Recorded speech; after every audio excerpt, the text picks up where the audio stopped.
안녕하십니까. 덴탈장 이승윤 TV입니다. 요즘 정말 부동산 규제다 뭐다 해서 인터넷에 재테크와 관련된 말들이 정말 많이 나오고 있는 것 같아요. 책에도 많이 나오고 있고 부동산이 당분간은 관망세, 약보합세로 갈 거라는 말들도 있고요. 그래서 인터넷 유튜브에 이런 재테크와 관련된 영상들이 정말 많이 나오는데 최근에 읽은 책을 통해서 2020년, 21년, 22년 앞으로 한 3년간 우리가 어떻게 투자를 해야 되는지에 관한 책을 한번 읽어서 여러분들에게 소개해 주려고 합니다. 2020년에서 2022년 투자의 미래, 앞으로 3년 투자의 미래 해가지고 김영익님과 강흥보님이 지으신 책인데요. 네, 이 책과 비슷한 내용을 말하는 유튜버분들이 많아서 제가 책으로 일목요연하게 한번 정리를 해보려고 합니다. 그러면 바로 책으로 한번 들어가 보도록 하겠습니다.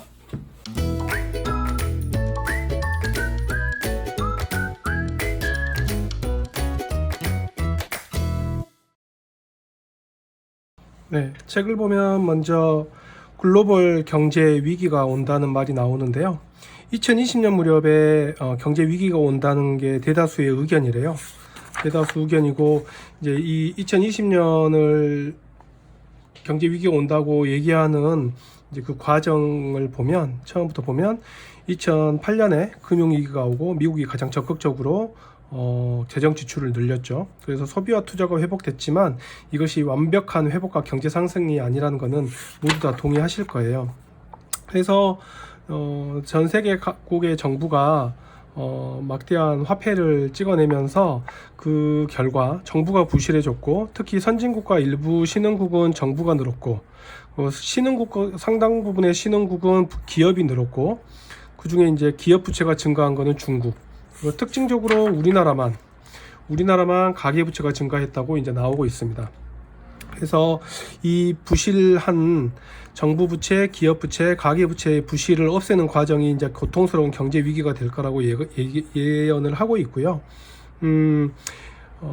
경제 침체를 빠뜨릴 큰 위기는 미국과 중국에서 올 거라고 얘기를 하는데 현재 미국은 괜찮다고 합니다. 근데 이제 미국 같은 경우에는 예전에 금리 인상을 하려고 했었죠. 근데 이제 침체 가능성을 보이자 2019년 7월과 9일에 금리를 내렸고요. 그리고 2020년에 금리를 더 내릴 거라고 봤습니다. 중국 같은 경우에는 이제 기업이 문제인데 기업과 은행의 구조조정이 임박했다고 합니다. 그래서 2008년에는 중국 때문에 금융위기가 왔을 때도 세계 경제의 극심한 침체를 막아주었지만 이제는 완충을 해줄 나라가 없어진 형국이라는 거예요. 그리고 우리나라도 이제 디플레이션으로 올 수 있다는 경고를 있는데 이런 앞으로 오게 될 먹구름으로는 이제 첫 번째 미국과 중국의 무역 전쟁, 그리고 금융 긴축, 그리고 브렉시트, 중국의 경기 둔화를 뽑고 있습니다. 내용을 또 보면 우리나라가 예전에 IMF를 겪었잖아요. IMF 위기가 상당히 고통스러웠는데 사실 우리가 처음 겪다 보니까 그게 투자의 기회였다는 것을 우리는 알지 못했어요. 그지만은 이제는 알고 있죠. 이제는 알고 있으니까 이거를 삼아서 그 과거의 경험을 삼아서 2020년, 21년, 22년의 경제 위기를 우리가 한번 새롭게 투자의 기회로 삼자는 게 이제 이 책의 가장 큰 화두라고 보시면 될 것 같습니다. 보시면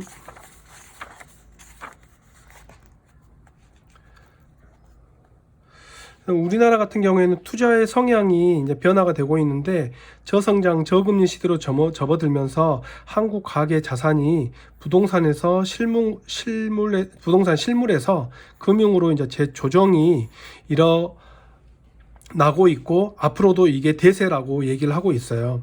그래서 특히 이제 채권형 펀드 등 안전 자산의 선호도가 이제 높아지고 있다고 얘기를 하고 있고요. 우리나라는 이제 앞으로 특히 이제 연기금이 국민연금이 살아남으려면 해외 투자 자산을 늘려야 된다고 말을 하고 있습니다. 그리고 앞으로 실물에서 금융으로 투자 변화가 일어날 때 일본형과 미국형이 있는데 우리나라는 일본형으로 변하고 있대요. 무슨 말인가 하니 미국형 같은 경우에는 이런 그 숨어 있는 막대한 양의 그 자본들이 미국형으로 간다는 거는 주식으로 간다는 뜻이고요. 일본형으로 간다는 거는 채권이나 채권을 통해서 계속 침체로 갈 수 있는데, 저자는 미국형으로 일본형으로 가지 말고 미국형으로 가야 된다고 얘기를 하고 있습니다. 미국 같은 경우는 제가 알기에 퇴직연금의 상당 부분 35%인가 그 이상을 주식에 투자해야 된다는 의무 조항이 있는 걸로 알고 있어요. 그렇기 때문에 인구가 줄고 퇴직연금에 들어가는 축적되는 돈이 줄더라도 일정 부분 이상 주식으로 항상 투자가 되기 때문에 미국의 주식은 견고한 성장세를 나타내고 있죠.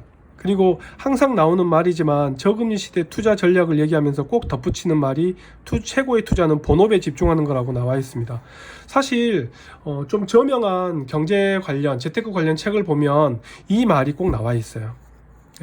투자 본업을 일단 충실히 하는 게 최고의 재테크라고 얘기를 꼭 하고 있는데, 이런 문구가 있는 책이 사실 제가 보기엔 좋은 책 같아요.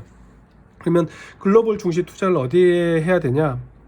투자 포인트를 좀 보면 글로벌 주식시장은 2019년 후반으로 갈수록 우하향으로 갈 것이다. 그리고 2020년 초부터 2021년 사이에 박스 형태의 바닥을 다지다가 2022년 무렵 중국 증시를 포함한 글로벌 증시와 국내 증시가 우상향하는 패턴으로 바뀔 것이다. 이거를 꼭 유튜브를 보신 분들은 염두에 두셔야 될 것 같아요. 그래서 이 시기에 국내 주식의 비중을 줄이고 중국과 미국 등 이쪽 부분의 주식에 투자할 준비를 하라고 얘기를 하고 있습니다. 그리고 이 책에서 가장 많이 나오는 말이 해외 ETF에 관심을 가지라고 얘기를 하고 있어요. 그래서 2020년, 21년 바닥 구간의 해외 주식시장, 특히 중국의 ETF, 상하이 ETF에 들어가게 된다면 3년, 5년을 예측했을 때 은행금리 10배 이상의 수익을 기대할 수 있다고 얘기를 하고 있습니다. 사실 이런 표현은 잘 안 쓰는 표현인데, 그래서 여기서 이제 거의 정의하듯이 내리는 말로 책을 읽는 독자에게 2019년 하반기 글로벌 침체가 진행되는 시기에 적립식을 원칙으로 가지고 최소한 1년 6개월에서 3년 정도 꾸준히 투자하고, 투자 상품은 상하이 종합지수 ETF, 그리고 미국 S&P 500 지수나 ETF 펀드, 그리고 코스피도 ETF, 그래서 코스닥 ETF 다 ETF를 하라고 얘기했고, 여기에 살짝 금 ETF도 추가해 보라고 권하고 있습니다. 그리고 모든 유튜브들이 하는 말인데요. 금리는 더 떨어질 가능성이 크다. 금리는 앞으로도 제가 보기엔 떨어질 가능성이 커 보여요. 경기가 침체되니까. 그리고 국내 증시 투자 전략 포인트로 삼성전자가 3만원대로 하락하면 매월 적금 붙듯이 꾸준히 삼성전자 주식을 매수하기 바란다. 근데 이제 과연 2020년 경제 침체가 오면서, 특히 중국의 경제 위기가 오면서 중국이 IMF를 겪으면서 삼성전자가 3만원대로 떨어질지가 한번 관전 포인트인 것 같아요.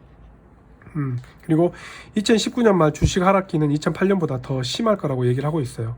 그리고 이제 저점을 찍고 상승하는 구간은 대략 2020년 상반기를 보고 있고요. 코스피 기준으로는 1850포인트부터 적립식으로 투자하라고 얘기를 하고 있습니다. 그리고 여기서 또 꼭 좀 유념하셔야 될 게, 우리나라는 선진국에 비해서 배당을 덜 준대요, 주식들이.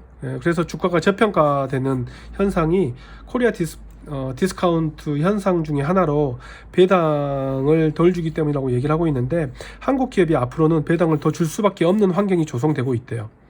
특히 이제 기업 소득의 일부를 가계 소득으로 이전하는 정책을 펴고 있다고 하는데요. 그래서 여기 보면 기업 소득 환류 세제라 그래가지고 기업이 한 해에 80% 이상을 임금 인상, 투자, 배당으로 쓰지 않으면 법인세를 추가 징수하는 제도 때문에 앞으로 배당주 관련 펀드, 배당주 관련 ETF 상품을 꼭 관심을 가지라고 이 책에서 가장 강조를 많이 하고 있어요. 집값에 부동산에 관해서도 얘기를 하고 있는데요. 집값은 장기 하락 추세로 접어들었다. 지금이 이제 하락으로 들어가는 초기라고 얘기를 하고 있어요. 그런데 강남은 예외가 될 것이다. 강남 지역은 경제가 전반적으로 침체되고 부동산 가격이 하락하더라도 그 영향을 덜 받을 거라고 얘기를 하고 있어요. 대세는 부동산 비중을 줄이고 금융자산을 늘려가는 게 맞다고 얘기를 하고 있어요. ETF는 계속 추천을 하고 있습니다. 그래서 부동산 투자 전략을 보면 오피스텔 비추, 상가 비추, 서울 외곽 전원주택 비추라고 나와 있어요. 제가 보기에는 아파트나 주택은 부동산은 강남 쪽만 투자하라고 얘기를 하고 있어요. 그리고 아까 이제 2020년을 바닥으로 해서 2022년 정도 이제 주가가 오르게 되면 부동산 가격이 후행해서 상승하는데 이때 이 부동산을 팔고 부동산 비중을 줄일 수 있는 마지막 기회라고 저자는 얘기를 하고 있습니다. 그래서 ETF에 관해서 이 책을 쓰신 분이 ETF에 관련된 책도 쓰셨어요. 그래서 ETF에 대해서 상당히 소개를 많이 하는데 워런 버핏의 워딩을 인용하기도 합니다. 은퇴를 앞둔 이들이라면 장기 투자 관점에서 ETF가 가장 옳은 투자 방식이다. 그리고 워런 버핏이 죽을 때 유서로 자기 재산의 10%는 국채 매입에 투자하고 나머지 90%는 S&P 500 인덱스 펀드에 투자하라고 명시했다고 합니다. 그래서 ETF 투자는 뭐 코스피 200, 코스닥 150, KRX 100, S&P 500 지수 여러 개 얘기를 하는데 중국을 가장 비중을 많이 하고 그 다음 미국, 그 다음 국내라고 얘기를 하고 있습니다. 일본은 거의 비추하고 있고요. 여기서 좀 주목해야 될 게 저도 좀 의외였는데 비트코인 시세를 예측해 보면 2020년 내년이죠. 내년 말에 5천만 원까지 될 가능성이 크다고 얘기를 하고 있습니다. 예. 그 비트코인의 흐름을 막을 수가 없다는 거예요. 상승 그리고 비트코인 ETF가 승인이 이루어질 가능성이 크다고 얘기를 하고 있습니다. 예. 그리고 미국 금융시장도 비트코인 ETF가 상장될지가 초유 관심사라고 하는데 이것도 한 번의 관전 포인트일 것 같아요.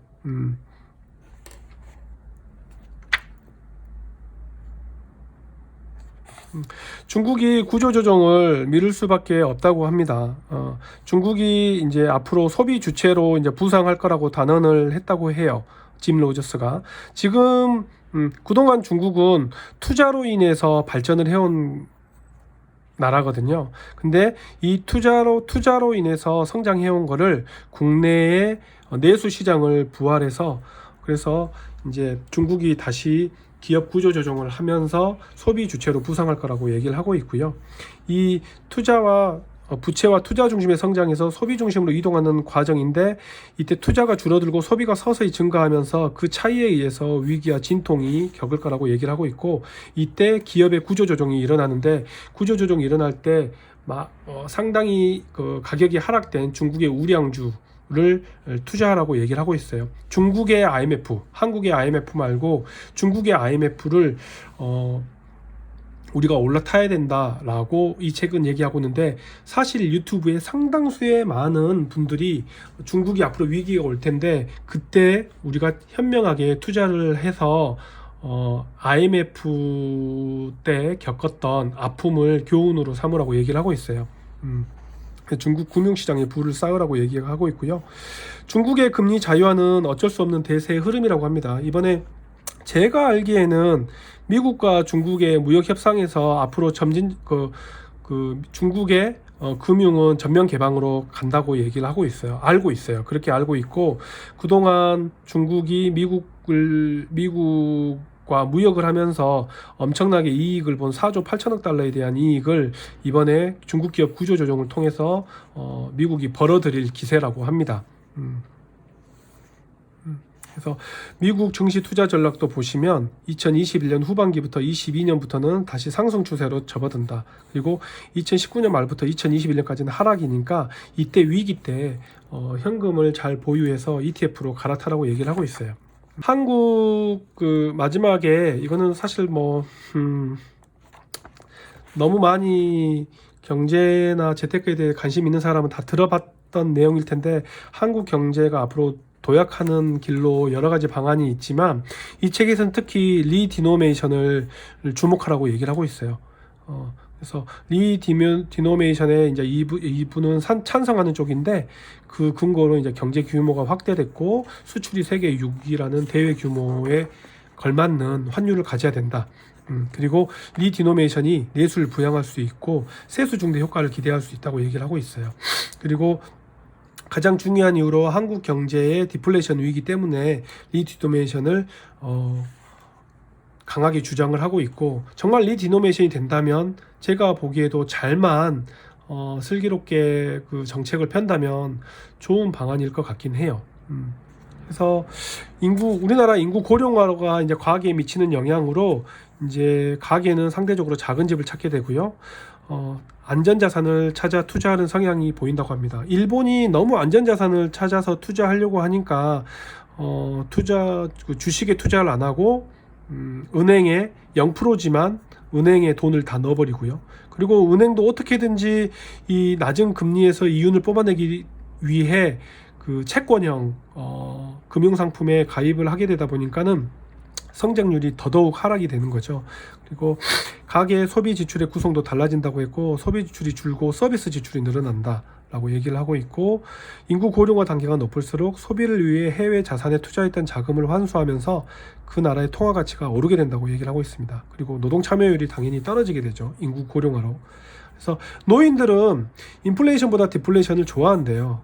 그리고 임금 소득이 없는 노인들 같은 경우에는 아무래도 디플레이션이 발생하면 구매력이 증가하니까요. 2020년, 2022년, 앞으로 3년 투자의 미래, 이 책을 제가 딱 몇 마디로 요약을 한다면 2020년, 21년에 분명히 하락기가 온다. 하락기가 오고, 특히 중국 같은 경우에는 08년 리만 브러더스 사태에 의해서 기업의 부실화가 많이 기업의 부채가 증가되고 기업이 많이 부실해졌는데, 미중 무역 협상을 통해서 글로벌 스탠다드에 맞게 세팅이 되고, 그러고 중국도 그 투자 성향의 성장에서 소비 주체의 성장으로 갈아타는 과정에서 기업의 구조 조정은 불가피하기 때문에 기업의 상당수가 정리가 되고, 구조 조정은 쉽게 말해서 회사의 규모가, 회사의 수가 줄어드는 거거든요. 그 내수 1등주, 중국의 가장 내수 1등 기업들만 살아남는 구조 조정이 분명히 오니까, 그 시기를 이용해서 한국의 IMF 때 우리가 투자를 못했던 그 경험을 벗삼아서 중국의 IMF 2020년, 21년 때 오게 될 중국의 특히 기업의 IMF가 왔을 때 꼭 ETF 상품을 미리 투자해서 꼭 투자의 그 성과를 내라고 하고 있고요. 그리고 배당주가 앞으로도 우리나라는 주가가 배당의 성향이 갈수록 높아질 수밖에 없기 때문에 배당주에 관해서 꼭 관심을 가지라고 얘기를 하고 있습니다. 그리고 이제 부동산은 강남, 그리고 특이하게도 비트코인이 5천만 원까지 간다고 하니까 혹시 여유가 되신 분들은 한번 고려해 보시기 바랍니다. 사실 경제 위기에 대한, 경제와 관련된 책을 사실 제가 상당히 많이 읽었는데 이 책은 딱 최근 3년, 앞으로 3년을 꼽아서 투자에 관한 책이어서 한번 소개해 봤습니다. 많은 도움이 됐으면 좋겠고요. 중국의 위기가 왔을 때 꼭 우리가 현명하게 대처해서 재테크에 성공하기를 응원해 봅시다. 오늘 책 소개는 여기까지 하도록 하겠습니다. 구독, 좋아요 부탁드리고요. 다음에 또 뵙겠습니다. 여러분 안녕.